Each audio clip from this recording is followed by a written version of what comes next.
형제들아 너희는 삼가 혹 너희 중에 누가 믿지 아니하는 악한 마음을 품고 살아계신 하나님에게서 떨어질까 조심할 것이요 오직 오늘이라 일컫는 동안에 매일 피차 권면하여 너희 중에 누구든지 죄의 유혹으로 완고하게 되지 않도록 하라. 우리가 시작할 때 확실한 것을 끝까지 견고히 잡고 있으면 그리스도와 함께 참여한 자가 되리라. 오늘 설교의 제목이 떨어질까 조심하라입니다. 이렇게 제목만 봐도 무섭고 이렇게 떨림이 있지 않습니까? 저희가 이제 히브리서를 공부하면서 히브리서를 읽는 독자가 처해 있는 환경에 대해서 저희가 살펴보았습니다. 배교의 위험이 있는 다시 유대교로 회교하려고 하는 돌아가려고 하는 사람들의 문제점을 이야기를 했어요. 그러니까 오늘 보면 떨어질까 조심하라.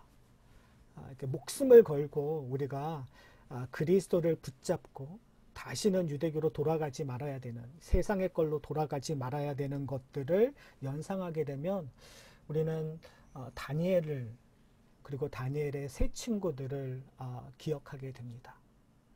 신앙을 지키는 것, 사자굴에 들어가는 것을 두려워하지 않고 신앙을 지키는 것, 풀무불에 들어가는 것을 두려워하지 않는 그런 결단이 요구된다고 우리는 생각하게 됩니다. 그런데 오늘 이 히브리서 저자가 이 히브리서를 읽는 독자들에게 분명히 그런 결단을 요구할 거예요. 그런데 사실은 그런 결단이 내가 지금 예수를 지금 당장 안 붙잡으면 사자굴에 가고 내가 당장 예수를 따르지 않으면 풀무불에 던지는 우리가 저희가 그런 것들을 보게 되잖아요. 총구리를 우리의 정수리에 대고 너 예수 믿을래 안 믿을래? 예수를 주라 고백할래 안 할래?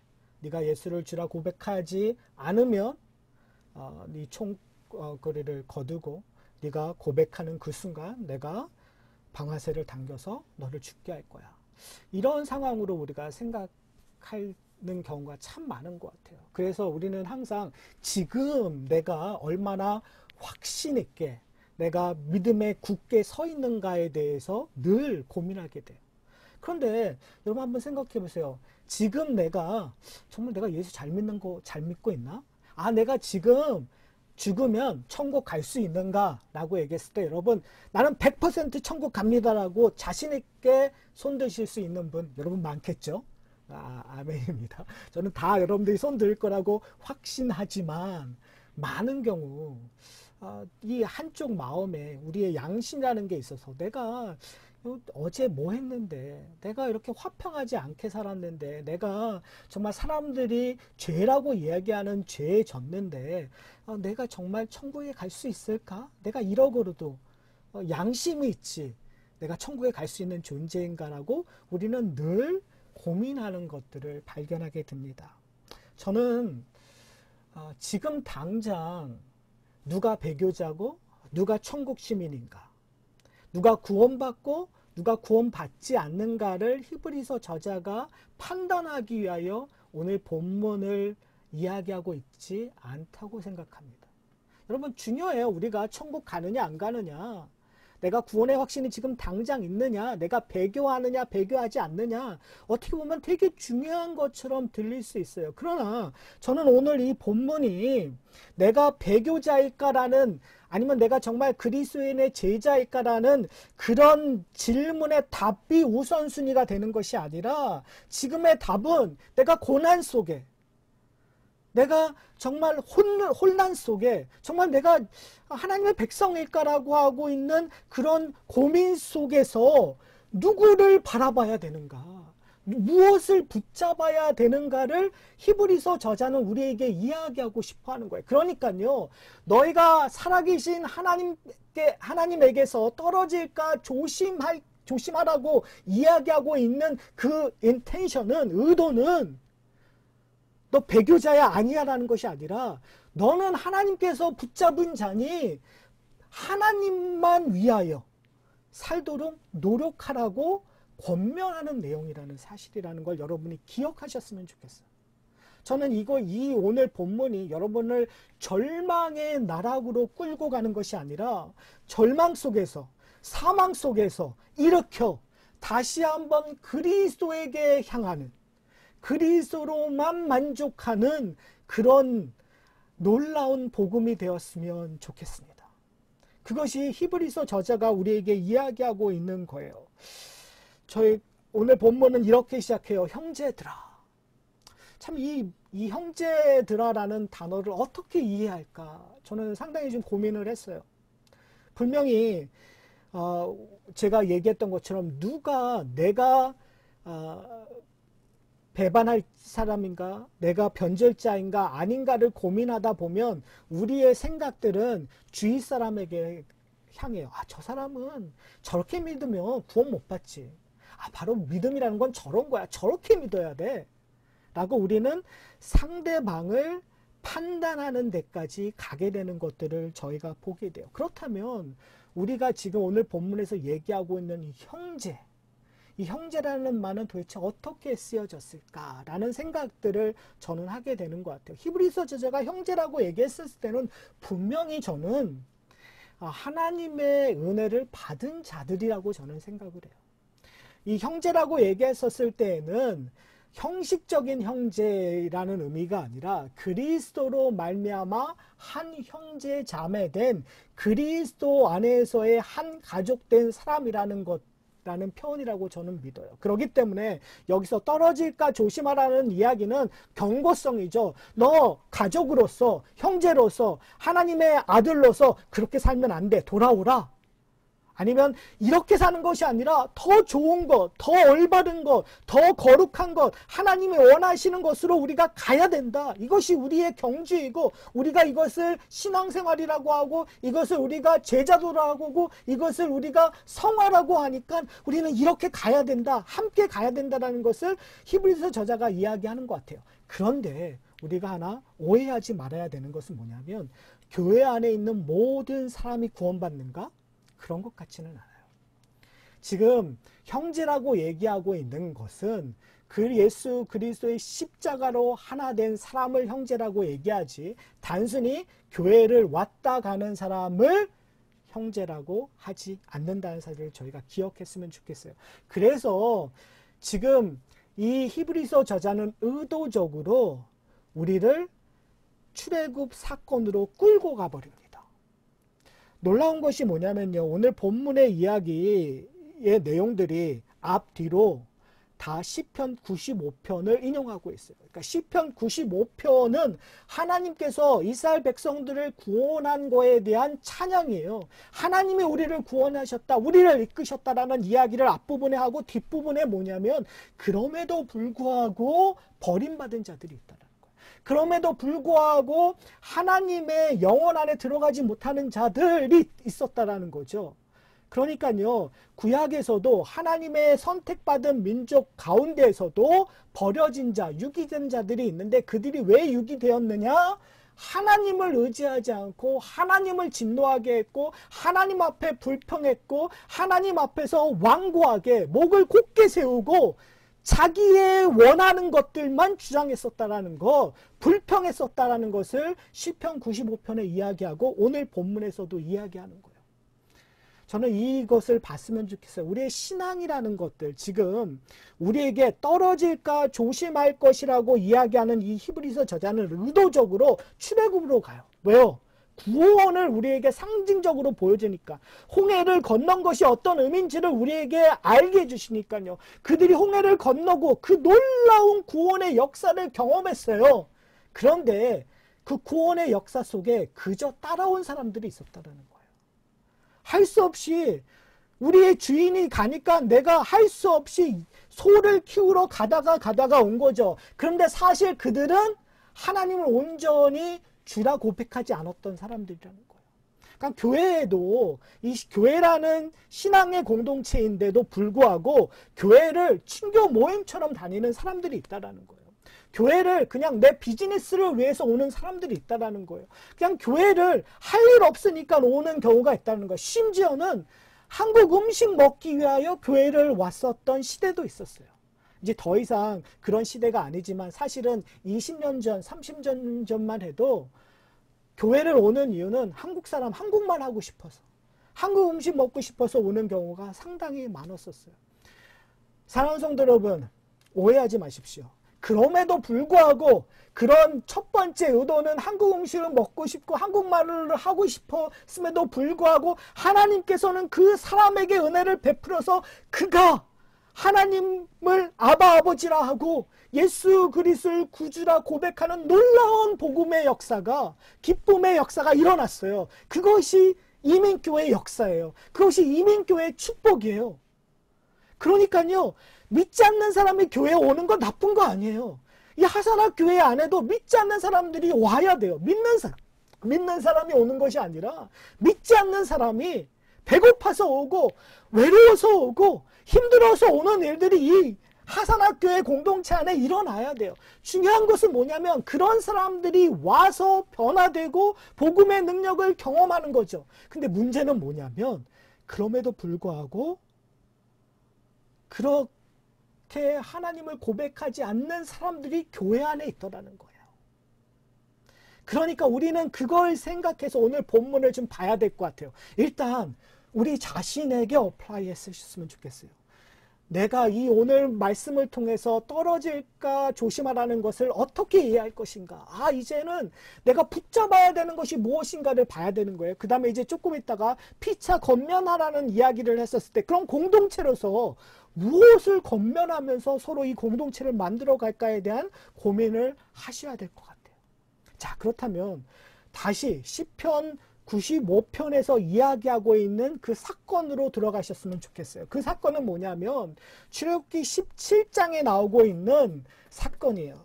출애굽기 17장 1절을 보면 제가 읽어드릴게요. 이렇게 얘기하고 있어요. 이스라엘 자손의 온 회중이 여호와의 명령대로 신 광야에서 떠나 그 노정대로 행하여 르비딤의 장막을 쳤으나 백성이 마실 물이 없는지라.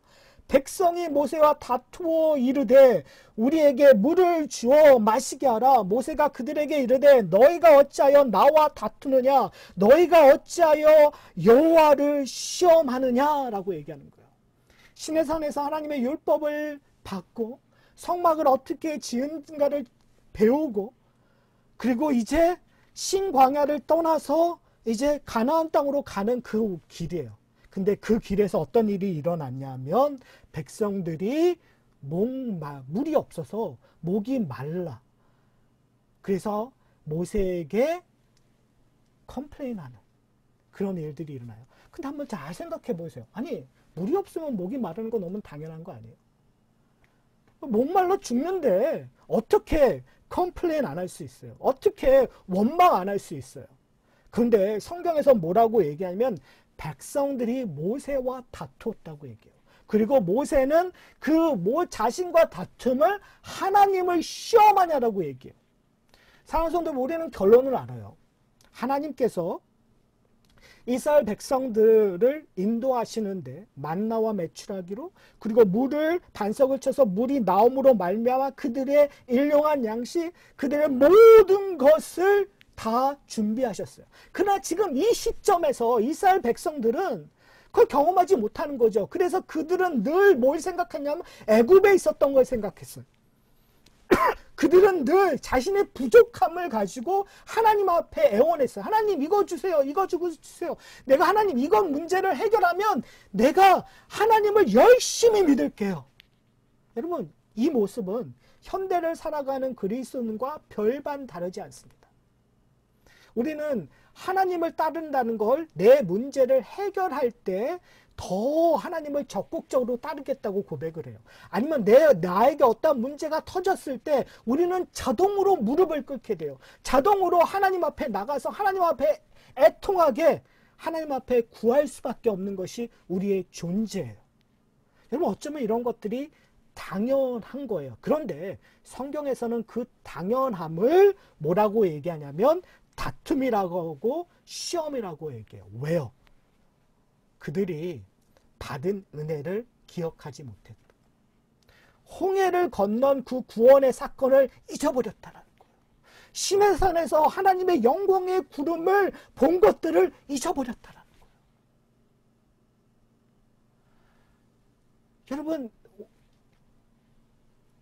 오늘 본문에서도 그렇고 출애굽기에서도 끊임없이 이야기하는 것이 뭐냐면 그들은 목말라 죽겠나이다, 목말라 죽겠나이다는 얘기를 반복해서 얘기해요. 그 말은 뭐냐면 그들이 경노하고 그들의 마음이 완악하게 되었다라는 거예요. 여러분, 왜 우리의 마음이 완악하게 되죠? 여러분 한번 잘 생각해 보세요. 여러분의 인생이 좋으면 여러분 완악하게 되세요? 여러분 가운데 심술이 나오세요? 여러분 마음이 막 무슨 말만 해도 신경질적으로 하는 그런 게 되세요? 여러분 안 그렇잖아요. 여러분의 인생이 좋은 일이 일어나면 여러분 그냥 기뻐요. 그런데 우리 가운데 어려움과 고통과 좌절과 절망이 물어오게 되면 우리의 마음이 완악하게 돼요. 이게 문제죠. 이게 너무나 내추럴한 건데 왜 하나님께서는 우리에게 이것을 죄악처럼 이야기하고 있을까? 사랑하는 성도 여러분, 오늘 본문을 좀 잘 기억해야 될 것 같아요. 우리가 자연스럽게 나오는 것, 그걸로 거슬러 하나님이 원하시는 삶을 살도록 요구받고 있다는 거죠. 다른 말로 얘기하면 우리는 옛날로 돌아가고자 하는 과거 회귀적인 과거로 돌아가자 하는 그런 습성들이 있는 것 같아요. 지금 히브리서를 읽는 독자들은 유대교로 돌아가고 싶은 거예요. 유대교에서 주었던 종교적인 경험들을 경험하고 싶은 거예요. 유대교가 주고 있는 자신들의 경제적인 안정성이 그리운 거예요. 우리식으로 얘기하면 과거에 내가 경험했던 종교적인 경험이 나로 하여금 평안함을 주는 거죠. 내가 열심히 기도했던 것들이 평안함을 주는 거예요. 내가 봉사하고 열심히 교회 생활을 했던 것들이 평안함을 주는 거예요. 그런데 성경에서 얘기하고 있는 것들은 뭐냐면 그것들을 다 해체하기를 원하는 거예요. 어떻게 해요? 우리에게 중요한 것들을 빼앗아 감으로 말미암아 하나님께서 구원이라는 것은 나를 의지하는 거라고 얘기하는 거예요. 여러분, 구원은요, 내가 만들어가고 성취하는 것이 아니라 구원은 역사예요. 오늘 본문에서 히브리서 저자가 출애굽으로 돌아가는 시편 95편을 인용하는 것은 뭐냐면 그 시편 저자가 이야기했던 역사적인 사건을 통해서 구원은 이야기가 있다라는 거예요. 어떤 이야기야? 하나님께서 너희를 어디서 어디로 끌고 가시고 하나님께서 끌고 가는 과정 속에서 원하시는 것이 무엇인가? 하나님이 원하시는 건 무엇이에요? 절대적인 신뢰요. 하나님이 원하시는 건 무엇이에요? 나는 하나님의 것이라고 고백하는 거예요. 나는 하나님 앞에 속했다라는 것을 인정하는 거예요. 내 마음대로 사는 것이 아니라 이제는 하나님의 원하시는 대로 살겠습니다. 그렇기 때문에 우리 삶 속에서 이 땅에 살아가는데 항상 뭐가 있냐면 긴장이 있는 거예요. 우리가 만약에 하나님의 백성이 아니라면, 구원받는 사람이 아니라면 우리는요, 하나님으로부터 오는 연단과 이런 것들이 할 필요가 없어요. 이건 조금 좀 다른 이야기지만 여러분 한번 잘 생각해 보셨으면 좋겠어요. 사탄이 가장 활동적으로 역사하는 곳이 어딜까요? 사탄이 가장 열심히 일하고자 하는 장소가 있다면 여러분 어디라고 생각하세요? 죄가 많은 곳이요? 여러분 잘 생각해 보세요. 죄가 많은 곳, 그것은 사탄이 가만히 있어도 잘 굴러갈 거란 말이에요. 그러니까 별로 신경 안 써도 돼요. 그런데 사탄이 가장 신경 써야 될 곳은 뭐냐면 하나님을 열심히 섬기려고 하는 곳, 하나님께 예배 드리는 곳, 하나님을 찾는 곳, 바로 어디예요? 교회 공동체예요. 그래서 사탄의 유혹이 가장 심한 곳이 교회 공동체예요.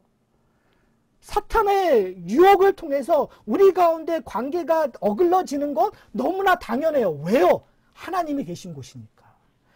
하나님의 백성들이 함께 하나님이 주인 되심을 고백하는 곳이니까 그곳에 나와서 사탄이 목숨을 걸고 이간질하는 거예요.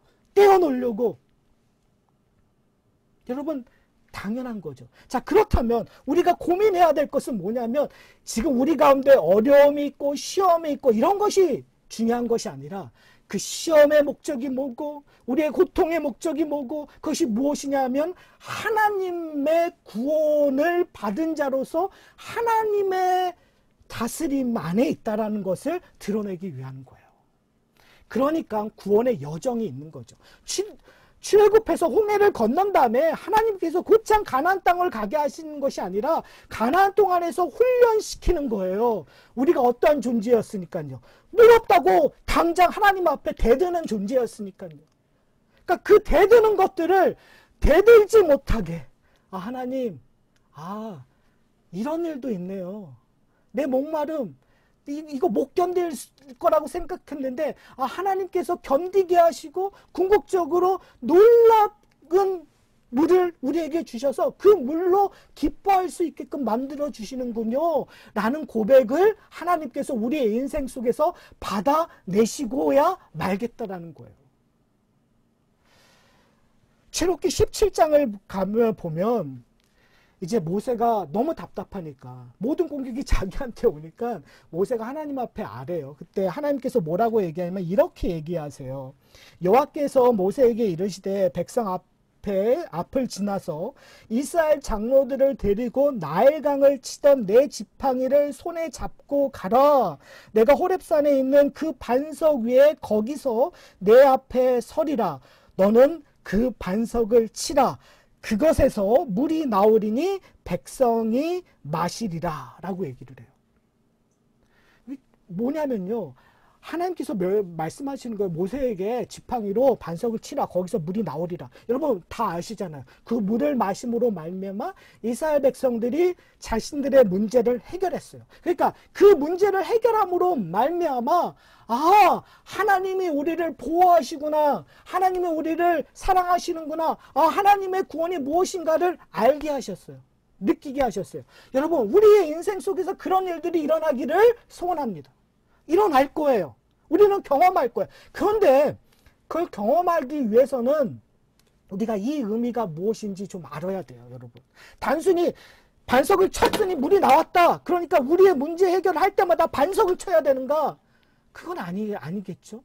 중요한 것은 오늘 본문에서 얘기하고 있는 마사라는 그 지명 이름이 쓴 곳이에요. 하나님의 백성이 이스라엘 백성들과 다투었던 그 곳인데 하나님이 그 해결 방법으로 뭐라고 얘기하냐면 이렇게 얘기했어요. 나일강을 치던 내 지팡이를 손에 잡고라고 얘기해요. 여러분 나일강을 치던 그 지팡이의 의미는 뭐죠? 하나님의 심판이 임한다는 진노의 지팡이에요. 심판의 지팡이에요. 왜요? 나일강은 그 애굽 사람들이 믿던 신들이었단 말이에요. 그러니까 하나님께서 지팡이로 그 신들을 침으로 말미암아 승리를 표현하고 심판과 저주를 심판하는 그런 진노와 심판의 지팡이였어요. 그런데 그 진노와 심판의 지팡이로 뭘 치는 거죠? 반석을 쳐요. 여러분 한번 자세히 생각해 보세요. 지금 누가 심판받고 누가 저주를 받아야 되는 상황이죠? 하나님 구원해 줬는데, 그렇죠? 이스라엘 백성들을 애굽으로부터 구원해 주셨는데 이스라엘 백성들이 뭐 한 거야? 하나님 앞에 대든 거잖아요. 분명히 시내상에서 언약을 맺었는데 그 언약대로 나 하나님을 믿습니다. 하나님이 인도하신 대로 따르겠다고 서약식을 다 해놓고선 하나님 앞에 대드는 거란 말이에요. 그러면 누가 심판을 받아야 돼요? 이스라엘 백성들이 심판을 받아야 되는 거잖아요. 그런데 지금 하나님께서는 그 심판의 지팡이로 이스라엘 백성들을 치는 것이 아니라 홍해를 가뒀던 그 지팡이로 이스라엘 백성들을 치는 것이 아니라 뭘 치고 있죠? 반석을 치고 있어요.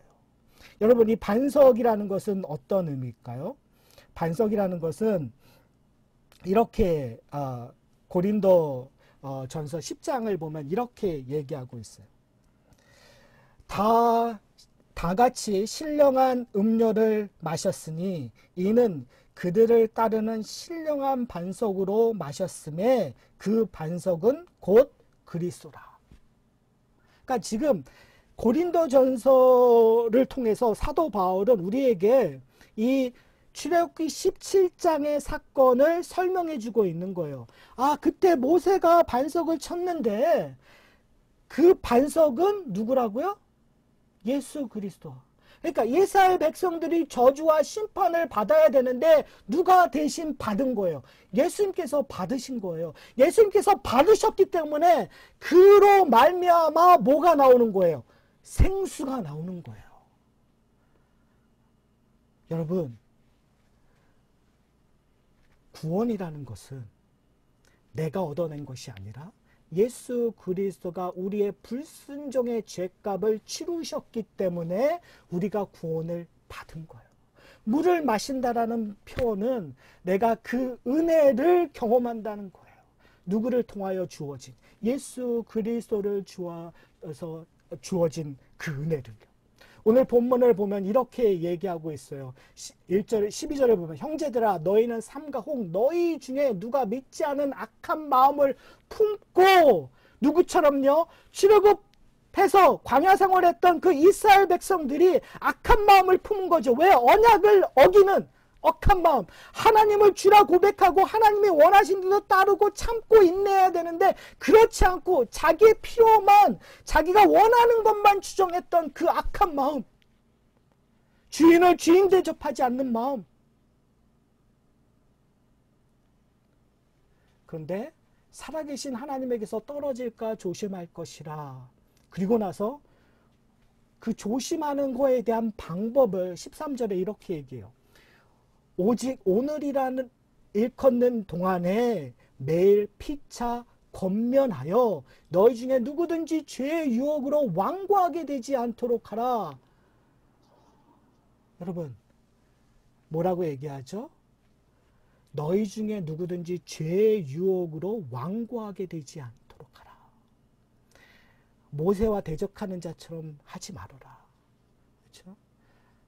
너희의 필요성을 가지고 너무 떼쓰다가 하나님의 왕되심을 부정하는 일을 하지 말라.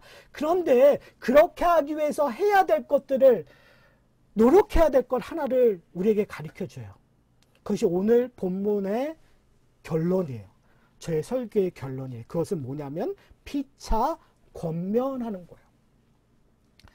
사랑하는 성도 여러분, 오늘 이 피차 권면하라는 그 말을 들으면 이렇게 우리는 오해할 수 있어요. 믿음이 약한 자에게 믿음이 좀 있는 사람이 가서 야, 너 그렇게 신앙생활하면 안 돼. 신앙생활은 이렇게 하는 거야. 기도는 이렇게 하는 거야. 말씀은 이렇게 읽는 거야. 너 봉사는 이렇게 하는 거야. 이렇게 권면하거나 이렇게 지적질하라는 것이 아니에요. 우리 행동을 따지고 그것이 맞나 틀린가를 판단하라고 그런 권면을 하라는 것이 아니에요. 우리는 권면이라는 얘기를 들으면 항상 어드바이스 해주는, 뭔가 충고해주는 걸로 오해해요. 그러나 여기서의 권면은 뭐냐면 14절에 이렇게 얘기해요. 우리가 시작할 때 확신한 것을 끝까지 견고히 잡고 있으면 이라고 얘기해요. 여러분, 지금 히브리서 저자가 얘기하는 거예요. 우리가 시작했다를 기억하라. 우리의 믿음이 시작했을 때 우리가 붙잡고 있었던 것이 무엇인가 우리 한번 생각해 보자라는 거예요. 우리가 구원을 받았다고 하나님 앞에 감사했었을 때 우리가 붙잡고 있었던 것이 무엇인가? 지금 히브리서 저자의 표현으로 1장, 2장, 3장까지 계속 히브리서 저자는 의도적으로 천사와 누구를 비교해요. 그리고 모세와 누구를 비교해요? 예수를 비교해요. 그래서 비교해서 우리에게 이야기하고 있는 것은 뭐냐면 천사보다 우월하신 예수 그리스도가 우리와 함께 계시다. 모세보다 우월한 예수 그리스도가 함께 계시다. 그러니 지금 유대교가 지키고 있는 그 성전보다 지금 예수 그리스도와 함께 떡을 먹고 마시는 지금 이 성전이 우월하다는 것을 지금 히브리서 저자는 이야기하고 있는 거예요. 그러니까 첫 번째 시작할 때 잡았었던 것이 뭐예요? 예수 그리스도예요. 그런 말미암아 우리는 그리스도와 함께 참여한 자가 된 거죠. 그러니 우리가 해야 될 것은 무엇이죠? 우리가 해야 될 것은 다른 사람이 하는 행동에 참견하고 판단하는 것이 아니라 우리는 권면하는데 누구를 권면하는 거예요? 예수 그리스도를 권면하는 거예요. 예수 그리스도의 사랑을 이야기하는 거예요. 예수 그리스도의 십자가의 능력을 이야기하는 거예요. 예수 그리스도가 우리의 반석이 되어 우리의 심판과 진노를 받으셨다는 것을 이야기하는 거예요. 예수 그리스도로 말미암아 그의 부활로 말미암아 우리의 부활이 약속되었다는 것을 고백하는 거예요. 그걸로 서로 권면하는 것. 그것이 우리가 배교하지 않게 하고 우리가 좀 더 하나님을 닮아가며 성도가 성도로서 누릴 수 있는 첫 발자국이라고 오늘 본문은 우리에게 이야기하고 있습니다. 사랑하는 성도 여러분, 우리를 좀 돌아봤으면 좋겠습니까? 돌아봤으면 좋겠습니다. 여러분, 지금 내가 하나님께로 떨어졌나? 내가 이렇게 살고도 내가 그리스도인이라고 여러분 고민하십니까? 고민하는 것 그 자체가 사실은 은혜예요. 여러분, 믿지 않는 사람들은 그건 고민 안 해요. 믿지 않는 사람은 그걸 즐겨요. 죄를 즐겨요. 쾌락을 즐겨요. 자기가 왕처럼 군림하는 것을 즐겨요. 내 인생이 내가 원하는 대로 가는 것을 즐기는 자들이에요. 그러니까 전혀 이런 고민을 하지 않는다. 여러분, 고민한다면 이제부터 해야 될 것이 있어요.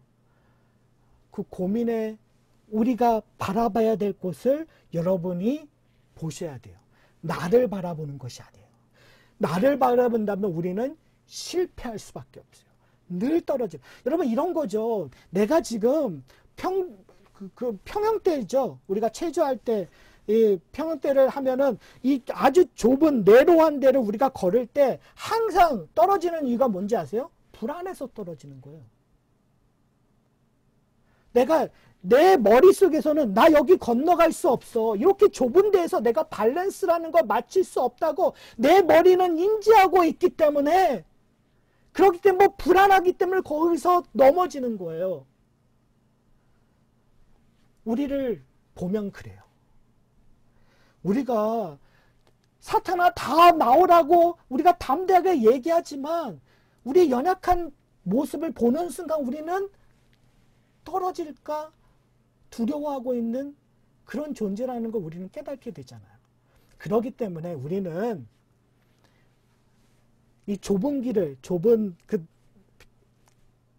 나무를 건널 때 우리가 해야 될 건 뭐냐면 내 발밑을 보거나 내 능력을 보는 것이 아니라 누구를 보는 거예요?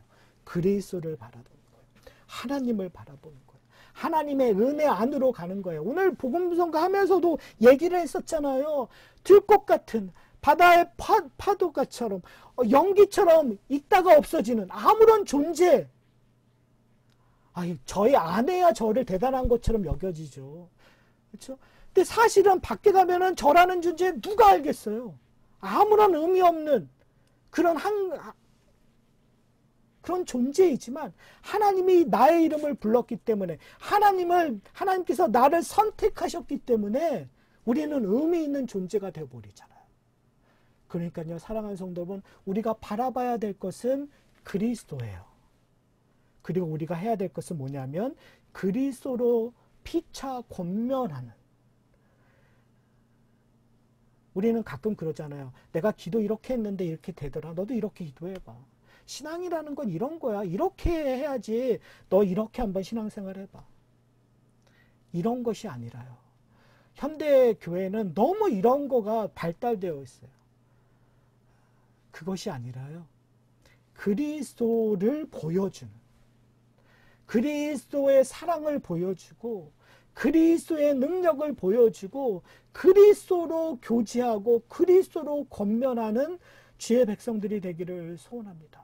그러기 위해서 우리가 해야 될 건 뭐냐면 그리스도와 경험하는, 그리스도와 함께 사는 삶을 사셔야 돼요. 그 말은 뭐냐면 나를 대신하여 누가 심판을 받으셨다는, 그리스도가 진노의 심판을 받으셨다라는 걸 아셔야 돼요. 내가 어떻게 구원받았는 걸 아셔야 돼요. 매 순간순간 그 구원의 기쁨이 우리의 인생을 끌고 가셔야 돼요.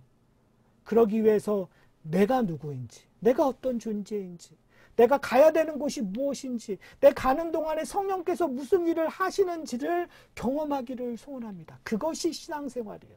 그것이 신앙의 공동체가 엮이는 거라고 저는 생각합니다. 그러기 위해서 우리의 삶을 좀 공유했으면 좋겠어요. 여러분 어떻게 공유합니까? 저는 지금 계속 제 머릿속에서 고민되는 것이 뭐냐면 공동체가 함께 나누어야 되잖아요. 그런데 이민교회는 함께 나눈다라는 그 의미가 참 힘들어요. 왜요? 로컬이 아니니까. 지역교회가 아니에요. 동네교회가 아니에요. 다 30분, 1시간 다 떨어져 있고요. 주중엔 만날 수가 없어요. 근데 이 코로나19 시대를 지나면서 하나 우리에게 자연스럽게 깨달아지는 진리 하나가 있는데 그것이 뭐냐면 우리는 그동안 웹이라는 인터넷이라는 것을 통해서 쇼핑하기를 좋아했고 소셜 네트워크를 해서 친구를 사귀는 건 좋아했지만 신앙생활을 공유한 적은 별로 없었던 것 같아요. 이제는 우리가 지금 갖고 있는 이것이 로컬화가 돼야 돼요. 이것이 동네가 돼야 돼요. 우리의 동네. 신앙을 나눌 수 있는 것, 말씀을 나누는 것도 우리가 함께 이 줌이라든지 뭐로 함께 나눌 수 있고 우리가 신앙을 교제하고 하는 것도 함께 나눌 수 있는 이런 여러 가지 일들이 함께 나누어지지 않으면 사랑하는 성도 여러분 우리는 안 돼요. 제가 부탁드리고 싶은 게 있어요. 좀 시도를 많이 하셨으면 좋겠어요. 오늘 몇몇 구역은 오늘 아침에 나가서 이제 만나면서 친교를 하세요. 여러분 하세요. 정말 많이 하셨으면 좋겠어요. 가능하시면 안전수칙을 잘 지켜서 가정을 오픈하거나 아니면은 뒷마당을 오픈하든지 어떻게 해서 서로가 교제하면서 그런 교제를 나누셨으면 좋겠어요. 저는 1월 달에 우리가 함께 예배 드리는 그 시간을 고대하고 소원해요. 빨리 그날이 왔으면 좋겠어요. 그런데 그럼에도 불구하고 우리가 개척해야 되는 부분이 있어요. 그건 뭐냐면 우리가 이렇게 인터넷이든 어떻게 됐든 자주 만나는 방법들을 개척했으면 좋겠어요. 다 안 모여도 좋아요. 두세 사람이 모이는 것들. 두세 사람이 함께 모여서 함께 기도하는 것, 카톡방에 말씀을 올리는 일들, 아니면 여러 가지 일들을 자주 하셨으면 좋겠어요. 여러분, 카톡 하는 것이 지겨우세요?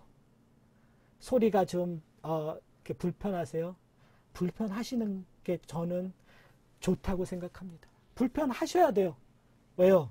우리 인생 속에서 성령이 우리의 여러 가지 방법으로 우리를 간섭하시니까 그 간섭 때문에 하나가 되는 거예요. 그 순간만이라도 카톡하고 올릴 때 하나님께서 주시는 그 말씀, 찬양 그 순간 때문이라도 하사나 공동체를 생각할 수 있고 그리스도를 생각할 수 있다면 그것이 기쁨이 되어야 됐습니다. 그런 것들을 통하여 우리가 만났을 때 시시콜콜한 이야기를 함에도 불구하고 서로 더 깊은 그리스도의 교제를 나눌 수 있는 거예요. 우리의 말들이 변화되는 거예요. 정말 세상적인 말에서 그리스도의 말로 서로 격려해주는 것들, 그런 일들로 변화되는 놀라운 하사나 교회 공동체가 이루어지기를 소원합니다. 사랑하는 성도 여러분, 한 발자국 한 발자국 나갔으면 좋겠어요. 그것이 우리로 하여금 하나님께서 부르신 이유예요. 한 발자국 한 발자국.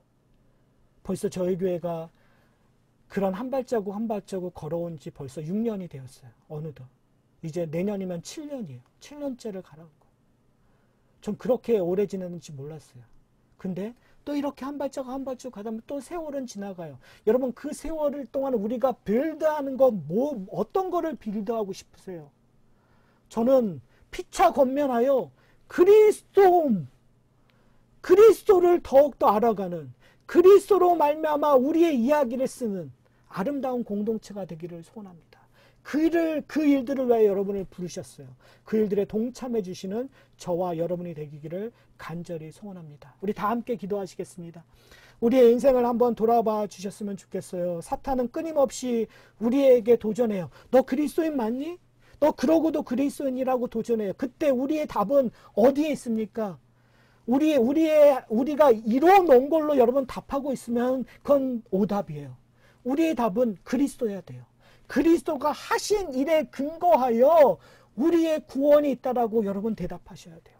우리가 아무리 절망 속에 있어도 우리의 답은 예수 그리스도예요. 우리가 아무리 하나님 앞에 의로운 행동을 하고 있어도 우리의 답은 그리스도예요. 그리스도가 우리의 답이 되게 해달라고 우리 다 함께 기도하시겠습니다.